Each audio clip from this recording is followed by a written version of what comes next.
si Lady Ann, ako si Jandy, At ako naman si Giselle. mula sa Kiwalan National High School. Nakatikim na ba kayo ng pagkaing masarap, masustansya at suwak sa bulsa? Opo, hindi ito fast food pero madaling gawin. Hindi rin ito street food pero budget friendly. Tama! At alam niyo ba natutunan namin sa Maggi Sarap Sustansya Kusina Magic na gawing masarap, masustansya at abot kaya ng pamilya. Hindi lang yan! Sa ihanda namin, sisiguraduhin namin sagana ito ng mga sangkap mula sa Go, Grow at Glow Foods. Problema sa pagkain ay paniguradong hindi na iisipin ni Mama.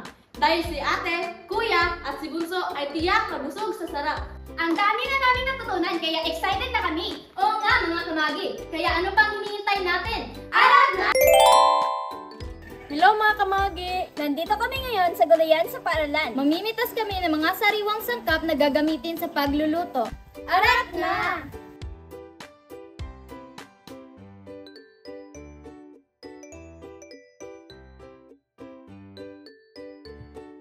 Ang bell pepper ay isang bunga ng halaman. Ito ay may kulay, red, orange, yellow at green. Ang bell pepper ay isang prutas at hindi gulay.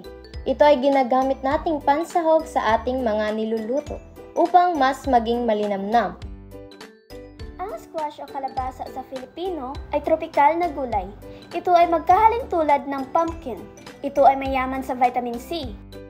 Ang kamote o sweet potato ay sagana sa vitamins at minerals. May natural na tamis at masarap na lasa na kinagigiliwan ng Pinoy. Ang una naming lulutuin ay chicken everlasting.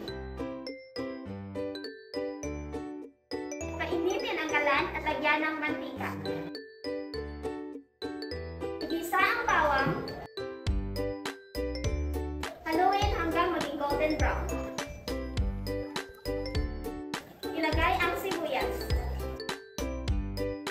Haluin. At idagdag ang gigiling na manok. Haluin ito. Timplahan ng paminta. Seasoning. At Maggi Sarap.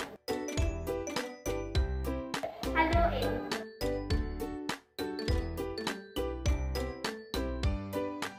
Lagyan ng tomato sauce.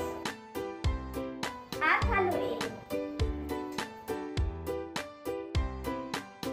Hanguin at ilagay sa isang bowl. Ilagay ang ito. Idagdag ang breadcrumbs, carrots, kape, mashed kalabasa, pickles, raisins,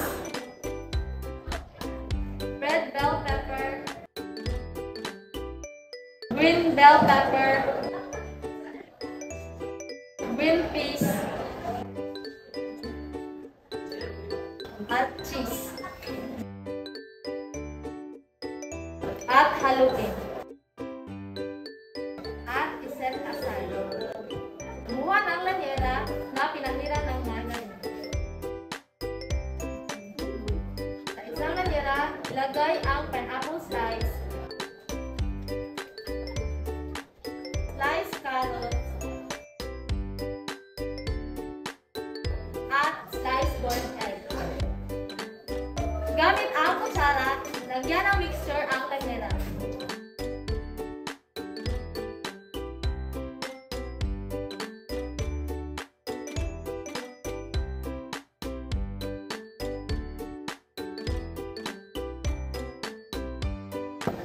At takpan ng foil. At ilagay sa steamer sa loob ng 20 minutes. Ang gagawin naman natin ngayon ay glaze para sa ating chicken everlasting. Sa pinainitang pan, ilagay ang pineapple juice, tubig, honey, at haluin. Para mas malinamnam, lagyan ng Maggi Sarap.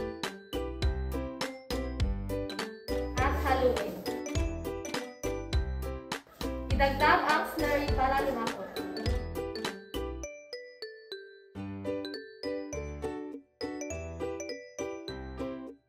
Ngayon naman ay gagawa kami ng fruity window catedral.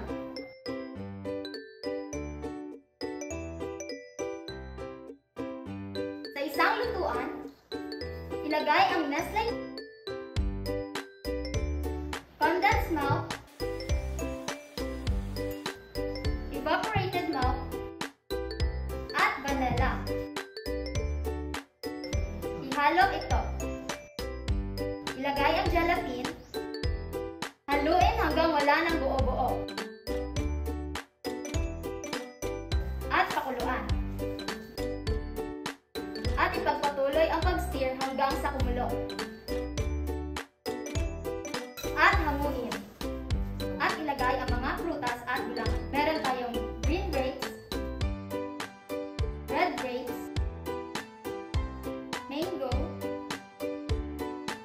green, orange, violet gulaman, at red gulaman. At paghaluin. At ilagay sa molder.